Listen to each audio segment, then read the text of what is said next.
Welcome to Mr. Smith and Brother Blues in the Between Cousins show. I'm Mr. Smith. And I'm Brother Blues in. What's going on, cuz? How you doing? I'm doing really good, really good. Just enjoyed our conversation we had earlier. Just talking Yeah, we about get some into different it. things and catching up a little bit. But good to Definitely. be here. Good to see you. And let's do another show.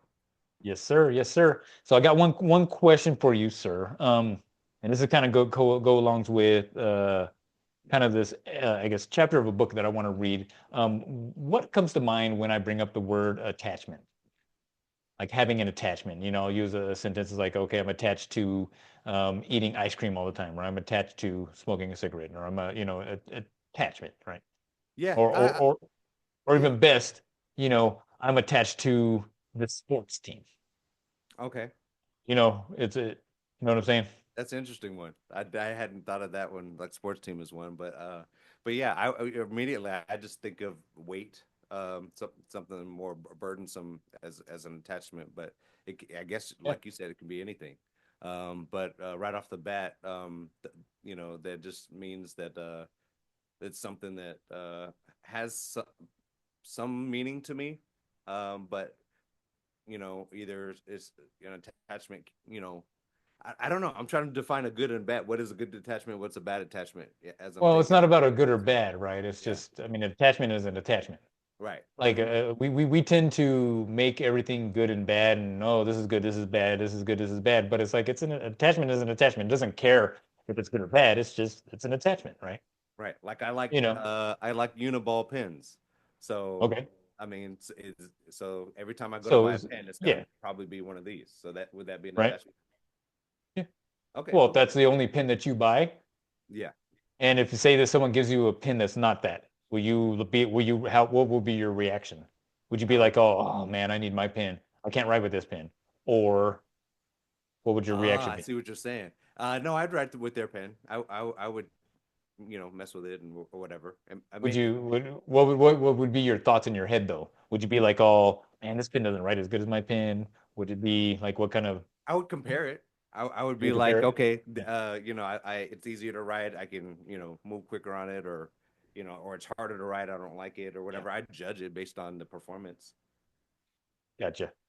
But I don't So know if that then would change my particular, and it might just trying it out may change my view on it. just You, trying it out. yeah. Yeah. No, true. True. Hold on real quick. So I wanted to get I couldn't find a good screenshot of this book, piece of this Oh, book that I want to read. okay. Let me see. There we go.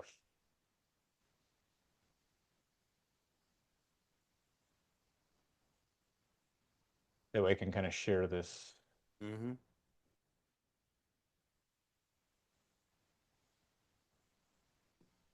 And I'm just going to share it like that. So basically, the name of the book is, come on, share a screen. Here we go. So, name of the book is called The Five Levels of Attachment by Miguel Ruiz Jr.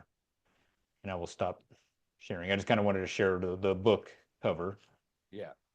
Um, I'm actually going to jump into chapter four, which actually kind of goes through the description of the five levels of attachment. So, like the beginning of the book kind of discusses, goes back into, it is based off of the Four Agreements by Don Miguel Ruiz. So, this is his son, Don Miguel Ruiz Jr., who wrote this one.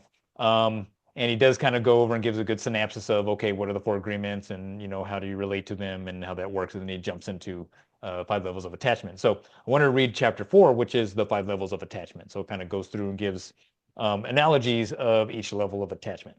So let me go ahead and jump into that, Okay. and then we'll have a little discussion on that to see what your thoughts are on attachments after this. Okay. So chapter four, the five levels of attachments. So to start, I will describe the levels of attachment using a very simple analogy that allowed me to relate it to my life. Soccer, or football as it is known almost everywhere outside of the United States. You don't actually have to like sports to get the analogy. In fact, you might even discover not liking sports enhances your understanding of the concept.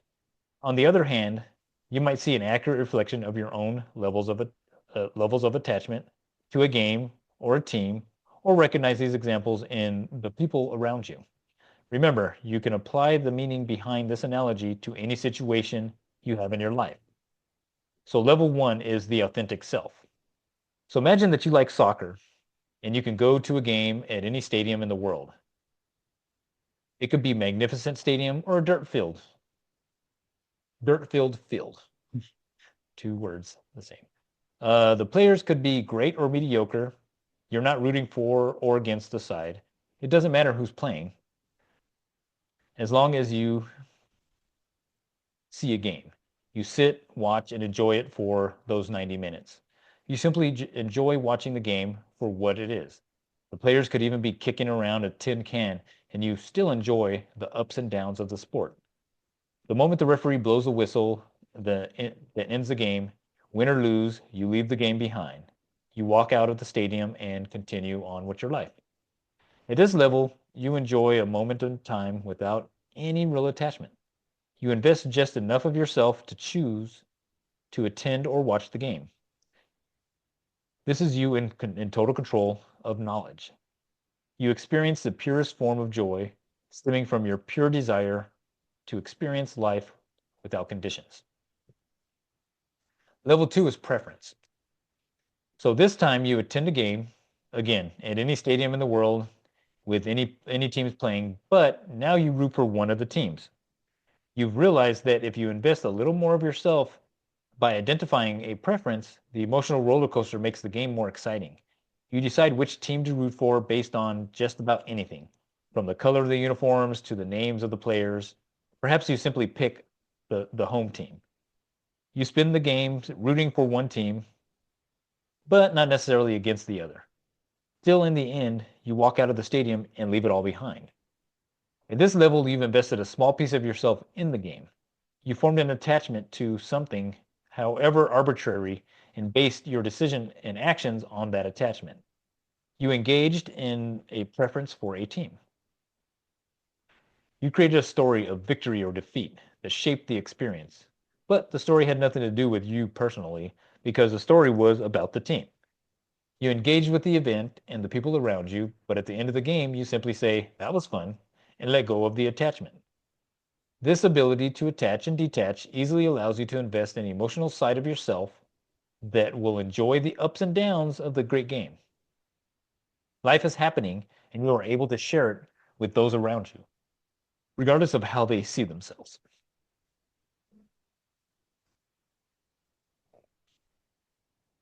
Level three, identity.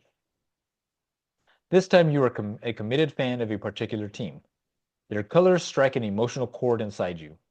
When the referee blows the whistle, the result of the game affects you on an emotional level. This is your favorite team. You could still go to the stadium or field in the world.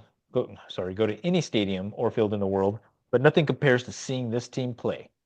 Your team, winning or losing, partially defines your character beyond the 90 minutes of the game.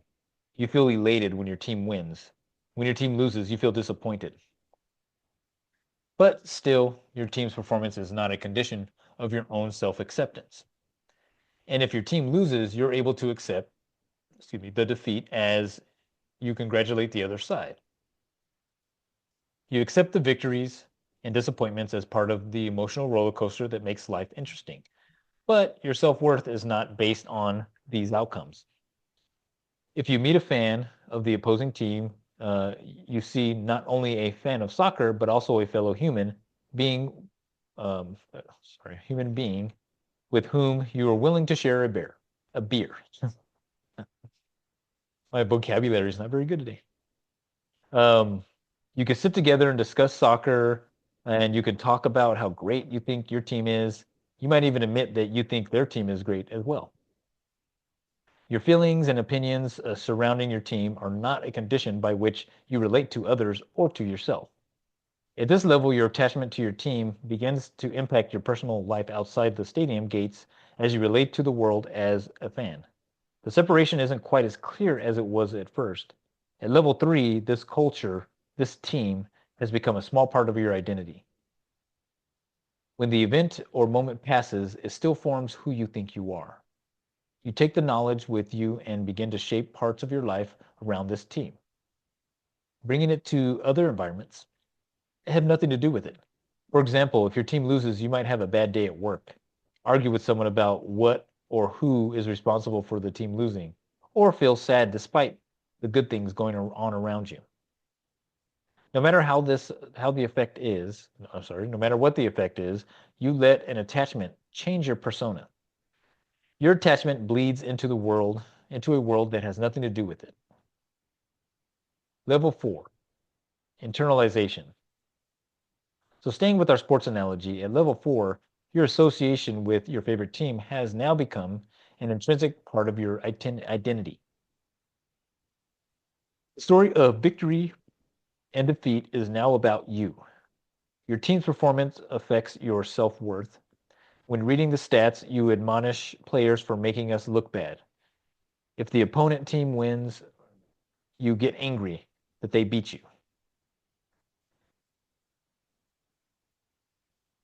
You feel disconsolate when your team loses, and may even create excuses for the defeat.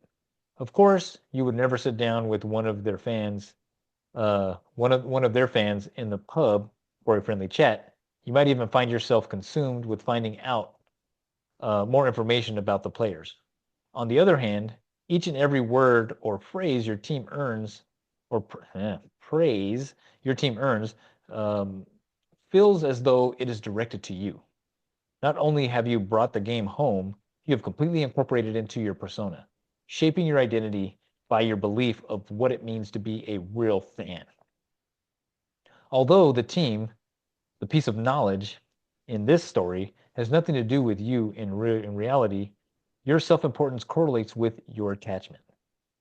Your life and your attachment are so blurred that everything starts to revolve around this team. Your fellow fans had better behave too, because they all represent these colors, and these colors mean something. They have they have value in your life.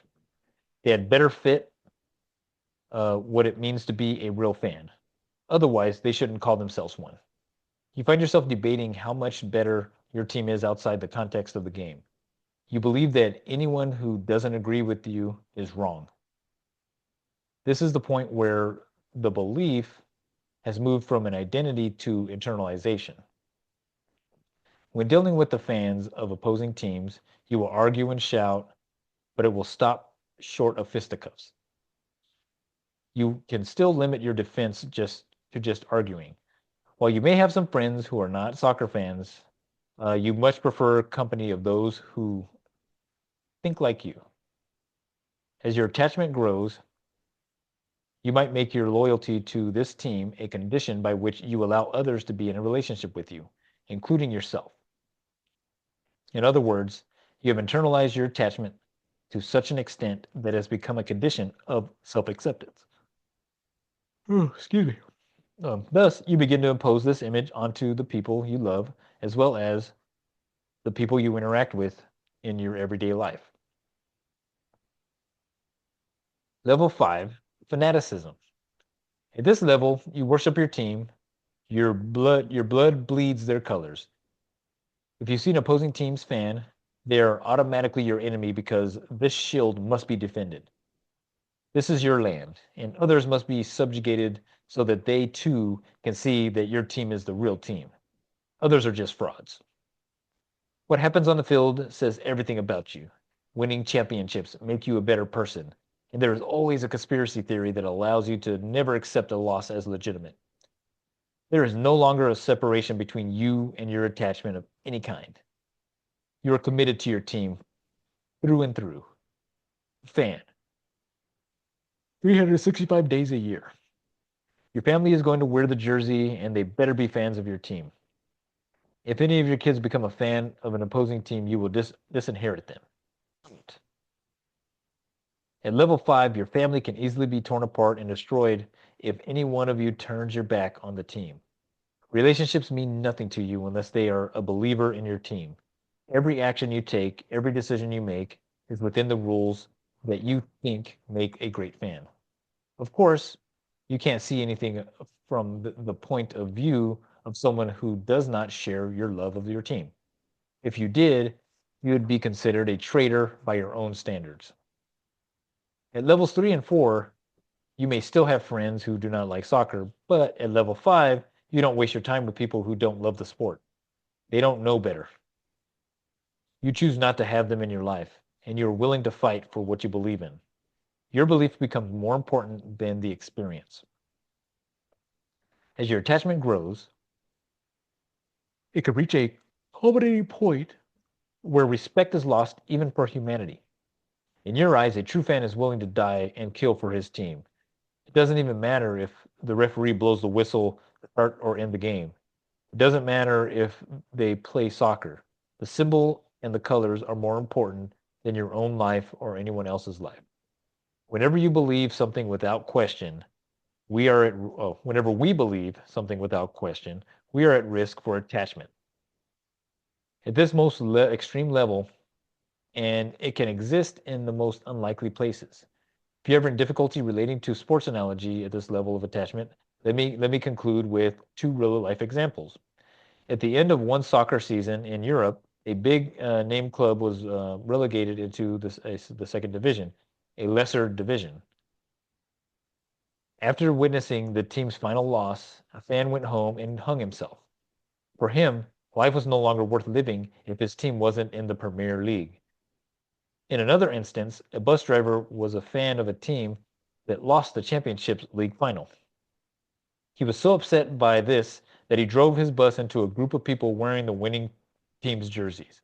4 people died for wearing the wrong colors. This man's attachment to his team was so great that he killed for it. Fortunately, murder and suicide due to favorite team's losses are rare occurrences. But when we turn the topic to such as religion, politics, or ideas about money, sex, power, the examples of attachments at this level are numerous. Turn on any news station and it's easy to see. It's important to realize that when we or anyone else become attached to a set of beliefs at this level, it is easy not to see the humanity of an individual since we can only see the personalization of an idea that we stand against. At level 1, you can go to church, synagogue, temple, mosque, or drum circle, and you will find and feel love and grace of God. At level 5, God just happens to be the focus of the devotion that the religion is centered on. In other words, the religion is more important than God. Imagine spirituality, homeopathic remedies, or veganism. Apply the levels to race or ethnicity or sexual orientation. Apply it to love. The 5 levels of attachments can be applied to any form of information, and suddenly the consequences become far less trivial. So while soccer is a good introduction to the 5 levels of attachment because it breaks down the concepts into fairly understandable parts, the purpose is for you to see how the levels play out in your own life.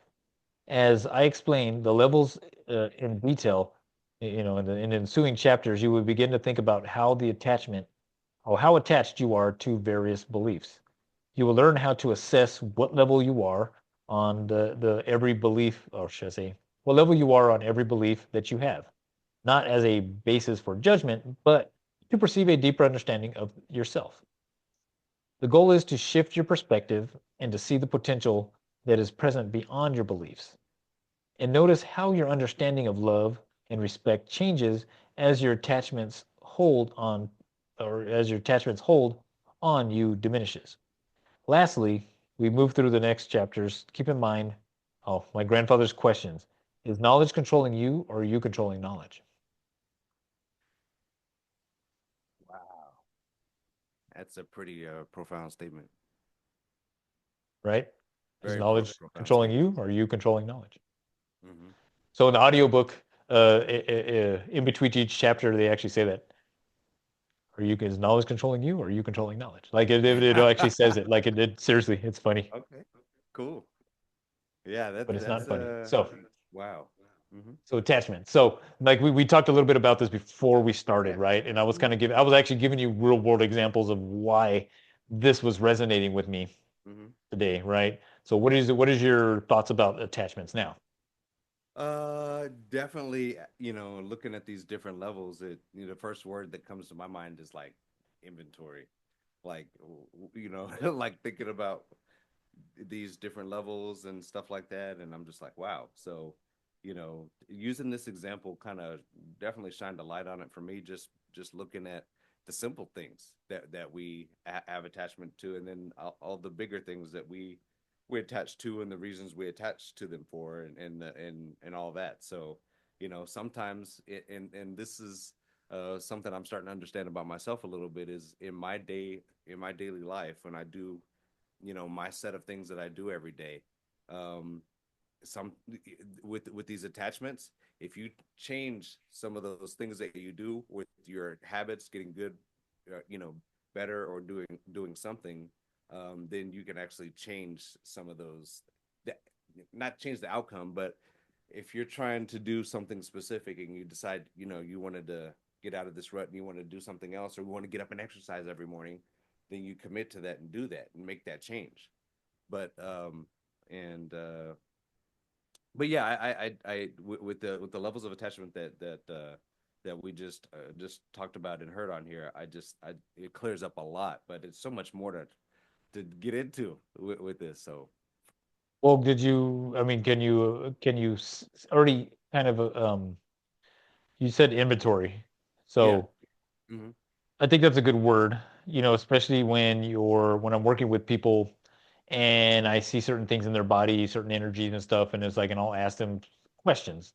Um, and really, I'm asking the questions so that they can go into that inventory and be like, okay, is this going on, or what's going on in this area of my life, or that area of my life? Hmm. But can you inventory things that you have attachments to? Like, I does anything come to mind? As I was reading this, does anything come to mind? You're like, oh man, I'm really attached to this, whether it's a sports team or whether it's some people have attachments to sex, some people have attachments to other people, some Yeah. people have attachments to, that I was giving you the real world examples earlier, Hmm. of just uh, people are attached to specific paradigms, Right. Hmm. and I'm not going to get specific because Yeah. I mean Yeah. Yeah. it'll change the whole show, Right. but Right. Right.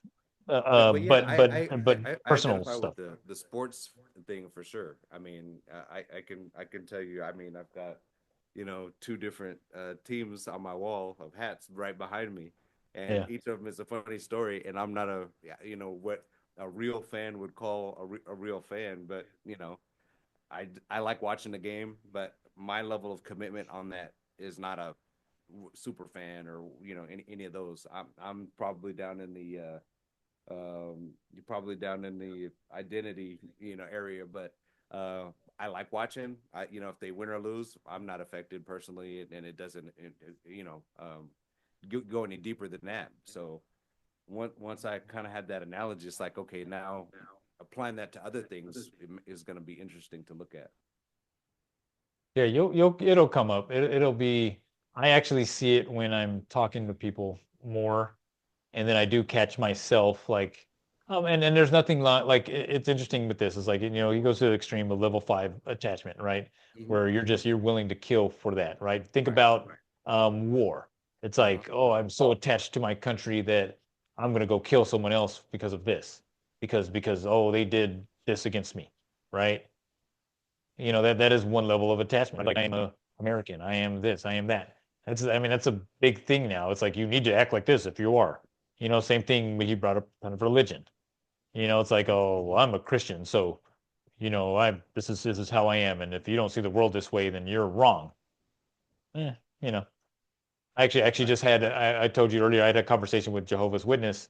They came by, Right. and they asked me about I know all the evil going on in the world and what my thoughts were with the evil in the world. And I basically told him, I go, what I see is I see a lot of people that have um, specific perceptions and they're reacting to these perceptions.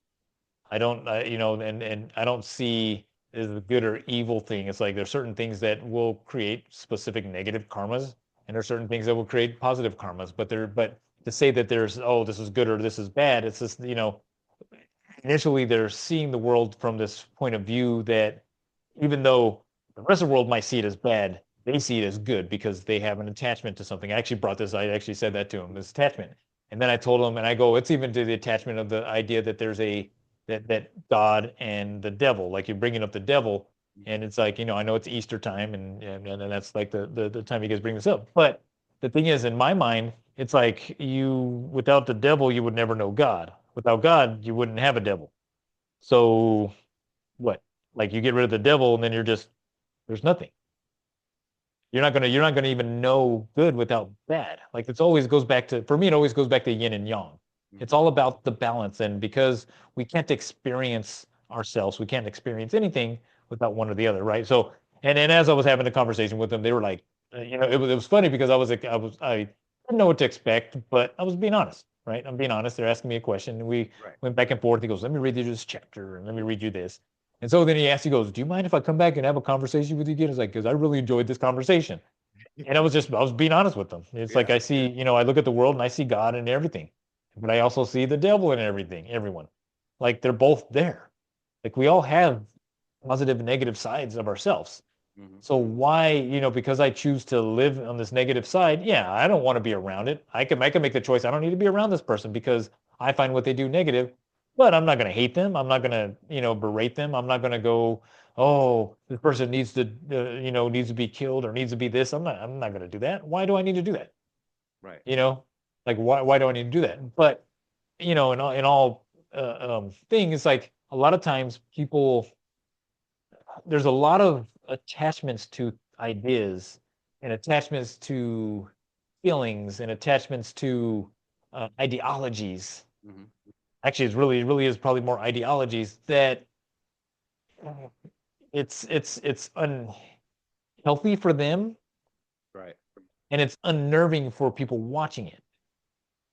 And so it creates this weird reactions to where it's like the people that don't like watching it are going to be demonize them, and the people that are living it are going to have this karma, and really them being demonized is their karma because Right. because it is they don't realize that they're creating this through their thoughts. They're creating this environment to where the experience they're complaining about is the experience they're attracting because they have this attachment to whatever it is that's creating that experience for them. Whatever that attachment is creating their experience Mhm. because it affects their mindset, right? Level 5, we talk about level 4, level 5, it's a Right. mindset, it's an identity. I identify as this. I Mhm. identify as that. You can't make fun of me because I identify as this. Okay, but why can't I make fun of you? Right. You're already making fun of yourself by identifying with it. So, it's like you've already opened the door through the criticism Mhm. because you're identifying with that so that you don't criticize yourself. Right? You're already punishing yourself, or else you wouldn't attract other people punishing you. Right. That's So just the way, or at least for me, like that's the way I see it for myself. It's like yeah. when I go through these experiences where I don't like it at the beginning, but then when I sit and think about it, I was like, oh, you know what? Yes, my mind, the way that I think and my choices brought that experience to me. So why am I going to blame them for giving me the experience that I actually literally requested? Because Mhm. I can't give myself that experience. Right. And You then know what the I'm other saying? thing you were mentioning is about how that affects those attachments and how that affects their mood. It affects their day. It affects their Yeah. drive and all that No, other it stuff. does. Mhm. But it also, but yeah, and it creates their perception of, oh, it has to be like this, and if it's not like this, you're a bad person. Is that true? Am I really a bad person because I don't see things the way you see it, and I don't agree with your perception of the world? Not really. It's just I have a different perception of the world, right? Right. Maybe mine's a little more positive, right? So that I'm not coming at you and being mad at you for not agreeing with me. Like there's no reason for me to be mad at you because I don't live your life, Right. right? But these attachments, it's like when you see people, um, I guess a good example. Not that I like bringing up real world stuff. So people blowing up Teslas. I don't know. Like I was just like, oh, okay, that's weird. It's just weird. Like it's like we're going to protest Tesla because of X, Y, Z. But what did that do for you? You did something very negative and you actually caused harm. And then it's possible that some people got hurt. But in their mind, it's okay with them because they're so attached to this idea that Elon Musk is a bad person and he's doing X, Y, Z and he's doing this. They're so attached to that. Mm-hmm. But is there any truth to it? Nobody knows. Like, I don't know if there's any truth to that. They don't know if there's any truth to that, but they believe it. Right. That's an attachment. That's a level 5 attachment, right? Right. You went to the depths of almost killing yourself to make a point that, like, okay, but you're making a point for what reason? Like, I don't know. Like, I can't justify anything for anybody, but do I hate these people? I don't know them. Right. I don't know their background, but they do have a high level of an attachment I was to going to a ask you too. perception. One thing that we've talked about before, and it just another, this is eye opening for me. But we talked about like awareness, and does that have, I mean, for me, the word inventory I brought up earlier, that kind of, once you take a self inventory and look at that, does that expand your awareness on things and help people Yeah. Well, to? that is awareness. Okay. So awareness to me, and it's probably defined so many different ways. Awareness to me or should I say, self-awareness Uh-huh. is watching yourself, paying attention to what you do, paying attention to your mannerisms, paying attention to how you react, paying attention to what you think, paying attention to all this stuff is building self-awareness. So if you go into and you inventory, okay, here's all these attachments I have. You're building self-awareness because you're becoming aware of self, Right. right? Mm-hmm. So that's really what it is. It's like when you start having this awareness, you start to notice, oh man, okay, maybe I do have this attachment. It's like, and it is taking me to dark places, right? That's the whole idea. Everyone talks about the dark night of the soul, and they talk about all these different things. But the reality is it's a little more nuanced than that. Like you're not going to just have this one point in time to where all hell breaks loose, right? No, it could be a buildup of a bunch of stuff because you're making this bad decision and that bad decision and this decision and that decision, and all of a sudden everything accumulates into this one, like a short time span. Could be a month, could be 2 months, could be a year, whatever. And then they're like, oh, I'm in this dark night of the soul. Well, even that's an attachment because now you're identifying with something that is just, I don't know. You're basically experiencing life, but you're identifying as this night of the soul, right? It applies to anything. I have this attachment to spirituality. I see it all the time. In the holistic world, it's like people are so attached to Reiki, or they're so attached to um, trying to think of cranial sacral. Mm-hmm. Like they're all great things, right? But there's no need to attach to it because it's like they all work differently, but they all work the same.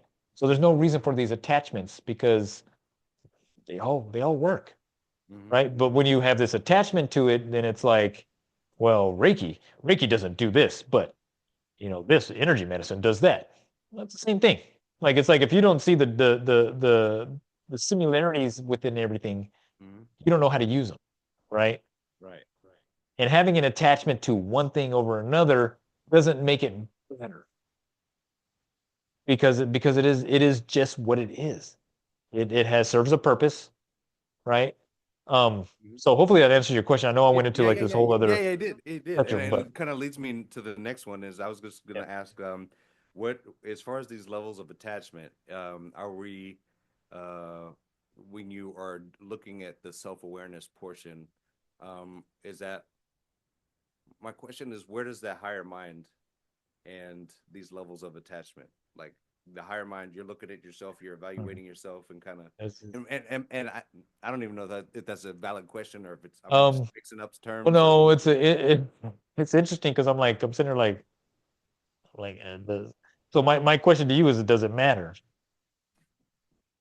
No, because it's still right? self-evaluation. It's still looking at, you know. Right. It's almost like thinking a little because the thing is that the whole idea of self-awareness is just paying attention to yourself.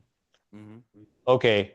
And it's not really about judging the self. It's not about um um creating this image of yourself and, oh my God, I gotta let go of that, I gotta let go of this. No, it's watching yourself, watching your reactions. Well, do I like this reaction? No.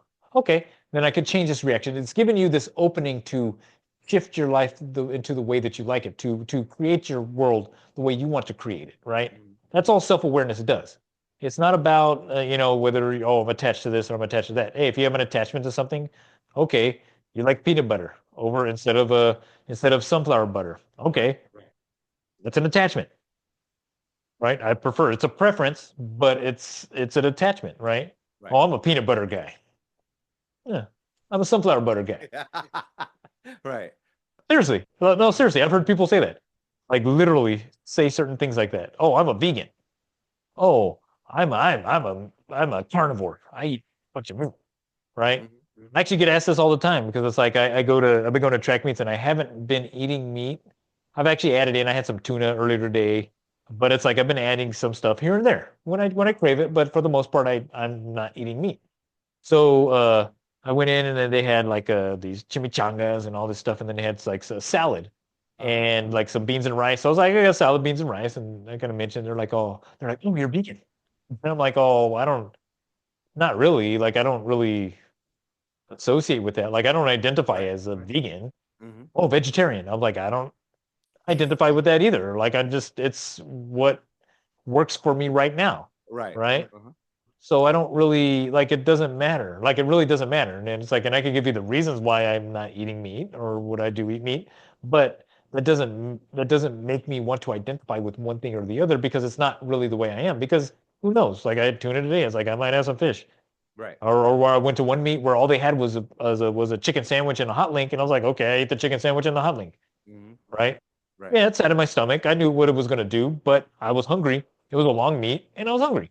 Right. You had So made a it's choice. not Right. like I'm not gonna sit there and be like, oh my God, you guys are terrible because all you had was Chick-fil-A sandwiches. Now I was mad because they didn't have any damn French fries, waffle fries. Because I was like, where's the waffle fries? You can't have a Chick-fil-A sandwich without waffle fries. Like that, I'm just like, oh, how do you get catering and no waffle fries? Uh, That makes no sense to me, right? right. So, They probably but left them on the counter when they went to no, do no, the no, no, no, delivery. no. No, the catering, this was the second meet because there was another meet where they had Chick-fil-A. And I was like, oh, and they had these little boxes with Chick-fil-A. And I was like, oh, cool. I was like, oh, come with the fries. They're like, oh, there's the fries. And I was like, oh, what is it, like 5 sandwiches or something? Like, it's a big ass box. Like, what's in that box? Where's the waffle fries? Right. Like, how would you not have waffle fries? It made no sense to me. And the So, dipping but sauce. Right. yeah, I was just like, whatever. It wasn't that big of a deal. But I was just sitting there thinking, I'm like, oh, what? Where's like you don't eat a sandwich without the fries. So I was like, whatever. And the hot link was good. Like I used to love hot links, Right. beef hot Hmm. links, right? Um, but again, I just didn't identify with it. Hmm. I used to be a hardcore Laker fan, and eventually I slowly kind of like stopped, really watching basketball because it turned into more, I don't know, like a reality TV than it was sport Right. anymore. Right. Like sports itself just have turned into like reality TV. I don't care what someone does outside of the field or the court or Right. the track. Like I don't care. I don't care. I want to watch them run. I do like to see, oh, okay, this is their work regimen. This is the type of work training they do. Great. I don't care what they do in their personal lives. I don't care. Like it's not my business. Right. You know what I'm saying? And so, and so it's hard for me to watch sports anymore because that's all they do is they talk about personal stuff and it's all gossip, and I don't care. Right. Hmm. I get it. But other people do care, Right. right? So they love sports. Good for you. Go watch your sports. But it's like I don't care. So I don't watch it. Hmm. It's just it's hard for me. Like I don't, and it's just like I don't like sitting there listening to gossip.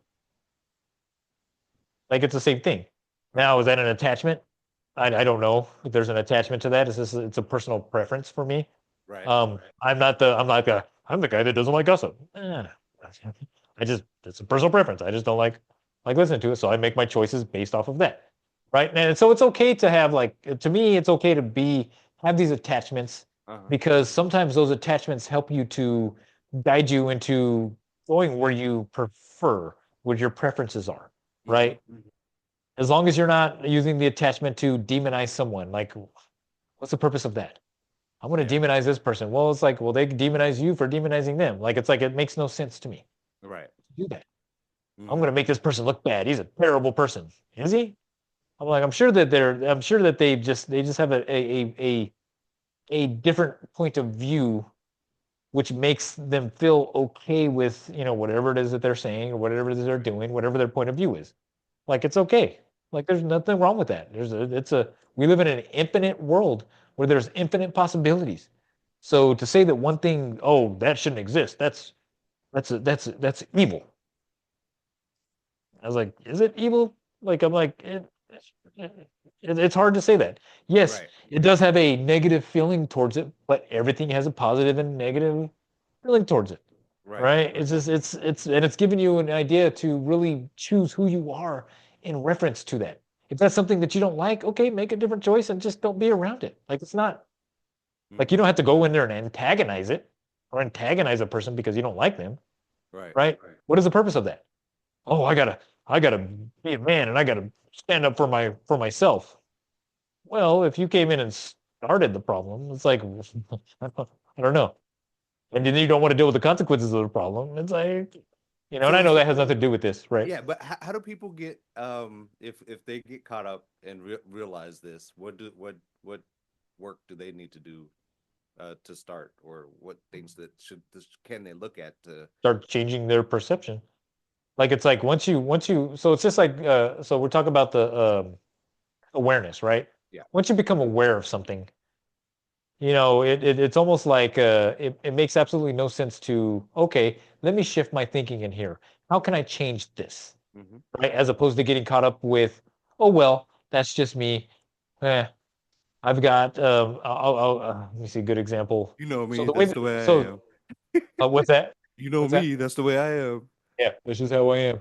So like I'm very like everyone's asking me, so I'm going to be 50 this year, Uh-huh. and I have aspirations to get back on the track and actually compete in master track and field. And currently, I'm coaching track at a high school, and I do a lot of the drills with them, and it's like I actually can still full jump and kind of long jump, and I'm showing them the drills, and I do everything with it. I do the whole workout with them sometimes, and people are like, "Well, how are you able to do this?" They're like, and I'm like, it's like because I might feel like an injury, like for instance, my Achilles tendon had been bugging me. I hadn't really been jumping that much in a long time.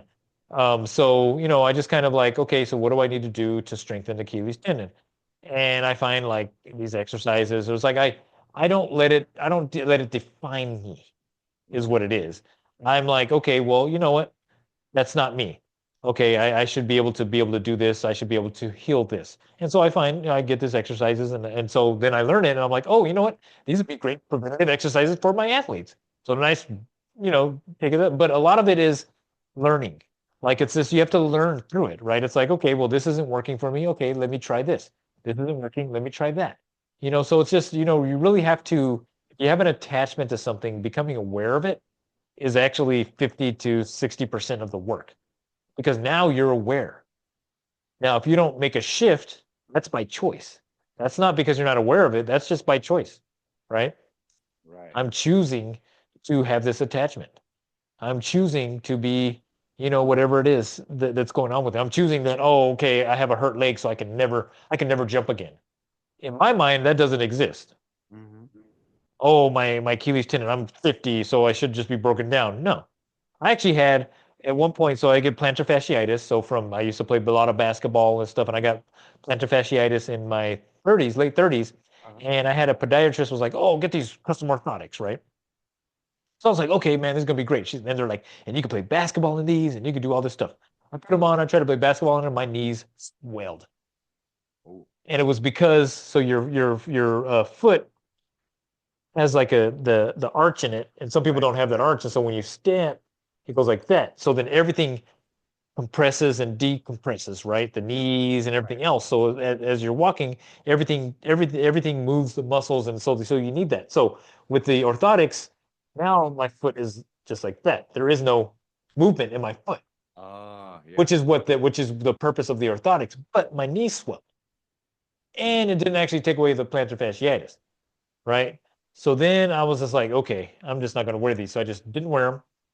Mm-hmm. And I finally, it took me about 3 weeks or so to get rid of the inflammation. And it wasn't like, it wasn't painful, but it was like I'd bend my knee and it would just puff up and I couldn't bend it as much as I wanted to. Ah, And so when I got rid of the inflammation, my knees were hurting. They were like really achy.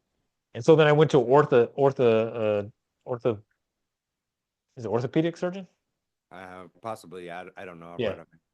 Uh-huh. Went to an orthopedic surgeon and he was like, didn't take X-rays, didn't do anything, touched it. He goes, oh, you got onset arthritis. You just need to wear knee braces, and if you want to play basketball, take some ibuprofen, but just lift weights. That's it. That's all he told me to do. And I was just like, I don't accept that. Hmm. So I went, I started working with, I worked with a physical therapist because I would go get massages and get adjustments and stuff. Hmm. And they were like, well, yeah, just to strengthen your hamstrings and stretch out your calves. And I'm like, huh. So I did calf raises, stretched out my calves, got my hamstrings stretched out, and I strengthened all the muscles around it. And I haven't had any knee issues. Wow. And So I haven't so had plantar fasciitis in a while. But the Kiwis popped in, just this, and all of a sudden, like, oh, what is that? And I know it's associated with the plantar, right. right? And so I'm looking at this from this perspective of like, okay, where do I need to build strength? Where am I weak? So I don't look at it from this perspective of, oh my God, I just should never do this again. I look at it from a perspective as like, okay, so how do I correct this? Yeah. And you didn't attach yourself to the diagnosis that No. the doctor gave you. Oh no. No, no, Uh-huh. no. Yeah. I don't, yeah, I don't identify with But I any just of say that. that as one of the the levels of attachment talk that we're talking about. I think that sometimes people get that information So working in the holistic hmm world, people do identify with their diseases. hmm Um, yeah, they really do. And it's always a hard subject, yeah to bring up to people. I've had a few people that, oh, I've got diverticulitis or whatever it was, and they were like, oh no, well, yeah, so I don't eat breakfast in the morning because it flared it up. I was like, but I drink coffee all day. And I'm sitting there thinking, I'm like, diverticulitis. So I go, is associated with the large intestine. What is the one thing the large intestine hates? Caffeine and coffee. But the one thing that you're drinking that exacerbates your diverticulitis is the coffee, right because the diverticulitis wants the coffee, not because you need it. But you're not eating any food that would be nutritious for the, build enzymes and stuff, right right? You're not doing anything to correct it. You're feeding it, right right? And how do you tell people that? Like that's a hard thing because they're already identifying with it, and so they're speaking through the disease. Like it's uh-huh. the disease is speaking for them. They're not the ones talking. It's the disease. It's almost like having a parasite, right? hmm Parasite speaks for you. Whenever you're craving, like they say, like you crave a bunch of sugary foods or fatty foods and stuff. Okay, you may have some parasites, or you may have a yeast infection, right which is a right parasite in the small intestines. Um, so a lot of times it's like even our diets are based off of our diseases or yeah whatever's going on with us, right? Is uh-huh associated with that, right? right So it's a I don't know. It's always interesting conversations. Like it's like, and this isn't to knock anybody. It's just that this is how people think. This isn't right not a good or bad thing. It's just that when you really want to let something go, you let it go. hmm When you want to hold on to it, okay, you feed it. Like it's that simple. So it's like, so when you say, okay, how do I let go of this attachment? You just stop feeding the attachment. hmm hmm You stop feeding into it. You stop reacting. You stop, oh, okay, I react this way. And that's the whole purpose of actually finding the self-awareness is, okay, these are my reactions. When this happens, I react this way. This is the outcome of when that reaction happens. And then it happens again. And then it happens again. the Because pattern you keep reacting the same way, uh-huh you're going to get the same result, uh-huh right? It's kind of like, I think it was what's his name? Einstein said, um, how did that quote go from Einstein? Um, Insanity is doing the same thing over and over again, expecting a different result, yes yeah you said that before uh-huh right? uh-huh So it's just so it's always interesting to me is like these attachments because they're everywhere. And again, this is not to put anyone down or to say anyone is doing anything right or wrong. It's just that for me, it's like if you don't want to be in a specific situation or you don't want this, you know, uh, and I'm not saying that every disease is curable. I mean, it, from an energy perspective, yes, everything is curable because it is correctable, but it does take a lot of work. It does take a lot of mind. How to put it? It takes a lot. It's not something that you could just be overnight, be like, oh, I've got a prostate cancer, and I'm just okay, I'm rid of prostate cancer. No, there's a lot that went into you getting prostate cancer, right? I mean, it could be, specific foods you ate. It could be, drinking alcohol, right? It's like, but it is a lifestyle, right? Right. It has to do more with the lifestyle than it does to do with the body just is having low TI or whatever that number is. I can't remember the exact number of that, but and that may be a bad example of it, but it it has been proven, that people have been able to energetically heal themselves through their diet, changing their diet, doing meditation, and practicing um, Tai Chi, practicing specific energy, getting your energy flowing again, so that the body can repair itself, right? Mm-hmm. And so that's what I try to do. I try to facilitate for that for people, and I get some people that are open to it, some people that start off and it's more of a oh, okay, when I feel like it, they want some some energy balances and stuff, and then I get other people that are really looking to change their lives, right? And it just depends on what level you're at for that.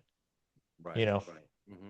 if you're a level 4 or 5 attachment attached to it, you could be very resistant to anything that changes it, any type of shifts, right? But if you're level 1 or level 2, you're probably gonna be very open to, oh, you know what? That sounds like a good idea. Let me try that out. Right. And so I always look at myself when I have an attachment to something, it's always a level 1, level 2. I might not, like I was telling you earlier with like with some of these exercises or some like workouts and stuff like that.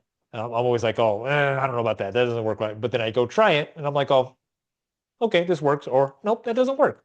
Right. Like I'm open to it, even though I'm resistant to it, right? So I do have a little bit of attachment, Uh-huh. but it's probably more level 1, level 2 attachment. So I'm not going to lie about that. Right. Now the level 4, level 5 stuff, it's like that's when I'm like, oh, I get angry about something, or I Mm-hmm. get frustrated with it. Then I'm sitting there, then I got to sit back and look like, why am I frustrated with this? Why is this frustrating me? Right? Yeah. You got to start asking the questions. Yeah. Why? Yeah. Why? Why? Even when you get an answer, why? Continue asking it until you finally get the answer. It's like, oh, that's why Uh-huh. that frustrates me. Right? And then when you get the understanding, the funny thing is that you just naturally aren't as frustrated because you have understanding. No, seriously. Like I'm Yeah. serious. It literally works that way. Once you understand something, you don't have to be attached to it anymore. You've found understanding from it, right? Right. And then after that, at that point, after you understand it, you can either keep doing it or you can let it go, right? Yeah. So, right. Wow. Well, it's like more than likely you're going to let it go because understanding is very close to is very close to letting go. Right. Because the reason that you hold on to something is because you don't understand, and you're not, and again, you're not even aware. So the Mm-hmm. first piece would be awareness, Mm-hmm. right? Okay, I'm aware that I have this attachment, that I react this way, and then you start asking the why. Then you start trying to find the understanding of it, Mm-hmm. right? And then once you find the understanding, you kind of brought it in, then you can let it go. Right. It's like shining a light on the dark. Once you shine the light on it, then it's like, okay, now I know. Mm-hmm. Huh. Yeah. So three Interesting. things: awareness to build understanding, and with the understanding, you can let it go. Wow. Okay. Very profound stuff. Very, very. So, anyways, with that said, sir, any other topics or anything you want to chat about? If not, I'll um, say we can right off the drop it for bat, now. y- Would you be interested in me going through like the other chapters? So, like the next chapter is going to be level 1 of attachment and actually go deeper into that, or do you yeah, think we should? I would be interested You would in like that. that? Okay. Yeah. So yeah, we'll do another the next video. We'll do the next chapter, which is the level 1 attachment, and kind of talk about that one and then go through each attachment a little bit deeper. His analogies get a little bit more close to home Mm-hmm. for some of the stuff like soccer. A lot of people that might be close to home for, but like he gets into one. Well, I don't want to give it away, so Right. we'll read. We'll read. But yeah, this is definitely interesting. And as we're talking about this stuff, and I'm going through my journey as well, looking at stuff. I'm just like, wow. Okay, so it's not it makes sense. It's just another Yeah. for another perception that I can look at and say, oh, okay, all right. So, but I like this, and I like the direction it's going, because it's interesting to me to look into that stuff and say, oh, like you said, I'll be sitting back and like, why am I so pissed off right now? What Yeah. happened? Who did what? Did Well, if you anybody get just, hurt? yeah, Right. in a lot of situations, if you just sit back instead of reacting, Mm-hmm. if you just sit back and it's like, oh, okay, I'm very angry right now. Why am I angry? Mm-hmm. Okay, said this to me. Okay, why is that making me mad? Right. Is there a real reason for me to be mad? Oh, they're disrespecting me. Are they disrespecting me? I'm like, okay. And then it's like, then you get to a point, it's like, then once you understand it, then you're like, okay, now I can communicate this to you. You know what? This is what you're telling me. This is what's going on. And you could do it in a way that, you know, you don't care about their reaction. You're just, you know Right. what? This is what I felt. This is how I'm going to react to it. And I'm okay with this versus this when sometimes when you just react, then you're like, oh my God, I can't believe I just punched this fool. Right. You know, because your first reaction a lot of times is like, I just want to throw punch this person. Right. That's I don't know how many people it's like really it's like I know we're not live right now, but it's like I asked the question you could put in the comments. It's like how many people is like do you go through your mind when when someone comes up to you and you're just like, oh, I want to throw punch this person. Like it's a real thought, right? It's like they're Right. just talking nonsense. They're talking nonsense to me. And it's like, oh, but then when you really sit there and think about it, it's like, huh, that's how I look at myself. A lot of times people bring up the reason we get angry about stuff is because they're bringing up something that you already tell yourself. Mm. Yep. Food for thought. It's like what they call striking a chord. Trigger warning. I'm Yep. giving you're getting triggered. And really, that's actually funny because yeah, we're gonna close this out, but um, that's actually interesting because it's like that was the kind of like the coin term of the last, I don't know, 4 to 5 years at least. Maybe a little before was this trigger. Oh, they what they said is a trigger for me. Okay, now ask that question. Why is that a trigger for you? And what is it triggering? Mm. Like, what is that? Like, nobody, I've never heard anyone ever tell me that's like, oh, well, that's a trigger for me. And they just kind of identify with it being a trigger for them. But why is that a trigger? Mm. Like, is it the same thing that happened before, or is it something different, but it's similar? But if Is it someone a says that word? and says it's a trigger, I mean, at this point, when we're looking at what we just talked about earlier, like you've identified it, but you looked at the surface of it. You didn't Trigger. open the Well, door no. and yeah. Well, the trigger is an attachment, Mm-hmm. Mm-hmm. Okay. right? That's why I brought that up because I was trying to see if you would pick that up. And Uh-huh. you almost did because you talked about it. It did correlate with the book, but that Right. trigger is an attachment. Uh-huh. Yep. And it's a level 5 attachment in order for it to be a trigger. Yeah. Okay. I get it. Crazy. This is deep, man. We're getting deep. Sometimes it takes a little bit of that information to make you really look at life from look at yourself. Actually, I'm gonna look at life, but when you look at yourself and you build this self-awareness around this, and I'll be honest with you, it's Mm-hmm. not the easiest thing to do to always pay attention to yourself. I actually catch myself having a conversation with someone while paying attention to myself having a conversation with someone and then being like, oh, and then all of a sudden it's like I get my thoughts get I don't my communication gets off because I'm paying attention to myself talking to somebody. And it's like it's the weirdest thing. I was like, how in the world am I doing that? Like it's so weird. And then I lose my train of thought because I'm sitting there watching myself like, oh, okay, why am I talking like this? And why are they doing this while I'm talking to them? And why are they reacting like it's like I'm sitting there, scanning everything, and I'm just like, oh man. I was like, multitasking while talking is like That, crazy. yeah, that's a lot of It's energy being, you it, know, it to is, to but do. eventually you get to that point because it's like I'm looking at their reaction and to my reaction, I'm like trying to figure out, I was like, well, am I making this face? Am I reacting this way? Am I like I'm always, and that's just my mind. I'm a double Virgo. That's just the way Virgos is. We're always assessing the room. We're always assessing myself. I'm assessing everyone else, but it's like I'm looking for, okay, how do I interact with this? How do I interact with this person? How do I interact? I'm looking for the right paths to everything. I'm not looking to judge anything, if you know what I'm saying.